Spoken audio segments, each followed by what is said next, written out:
అందరికీ నమస్కారం.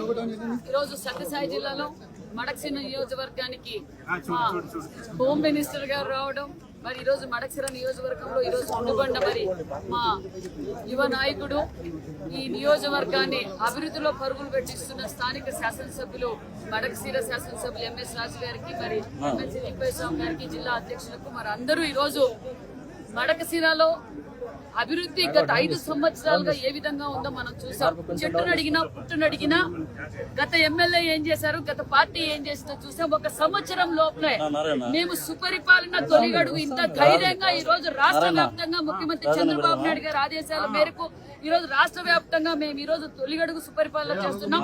ప్రజల్లోకి వెళ్తున్నాం. మాకేం ఎన్నికలు లేవు, మాకు ఎలాంటి ఎన్నికలు లేవు. ధైర్యంగా మేము ఈ రోజు ప్రజల్లోకి వెళ్తున్నామంటే ఈ సంవత్సరం లోపల ఎన్నో మార్పులు తీసుకొచ్చాం. అభివృద్ధి ధ్యేయంగా పనిచేసాం. బడుగు బడిగిన వర్గాల కోసం పనిచేసాం.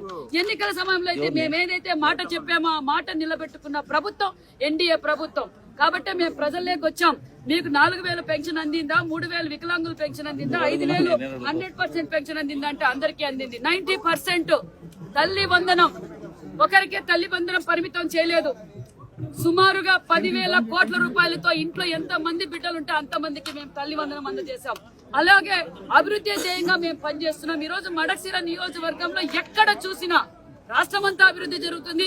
మరి మడక్సిర ప్రాంతం ఈ చివరన ఉండేది. మరి మడక్సిర అభివృద్ధి లోచుకోలేదు గత 5 సంవత్సరాల నుంచి. ఇప్పుడు మడక్సిరలో అభివృద్ధి ధ్యేయంగా పరుగులు పెడుతుందన్న విషయం ప్రజలందరూ తెలుసు. దానికి నిదర్శనమే ఈ రోజు మాకు పూల వర్షం కురిపించారన్న విషయాన్ని కూడా తెలియజేస్తున్నాం. మరి మేమిచ్చిన సంక్షేమ పథకాలు అందాయా లేదా, ఏమైనా టెక్నికల్ ప్రాబ్లం ఉందా అనే విషయాలు కూడా కనుక్కున్నాం. టెక్నికల్ ప్రాబ్లం కొన్ని ఉన్నాయి. దీపం 2 కింద సిలిండర్లు అందాయి. అదే విధంగా తల్లి వందనం అందింది. అదే విధంగా ఉచిత ఇసుక, ఎక్సైజ్ పాలసీ, ఎంఎస్ఎంఈ పార్కులు, పరిశ్రమలు ఈ రోజు రాష్ట్ర వ్యాప్తంగా ఈ రోజు భారతదేశంలో ఏ రాష్ట్రంలో అభివృద్ధి జరుగుతుందంటే ఆంధ్రప్రదేశ్ వైపే చూస్తున్నాం.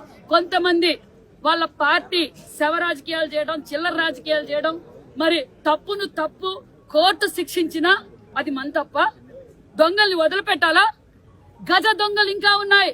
గజ దొంగలు కూడా ఖచ్చితంగా పట్టుకుంటాం. చట్టం తన పని తను చేస్తుందన్న విషయాన్ని కూడా మీకు తెలియజేస్తున్నాం.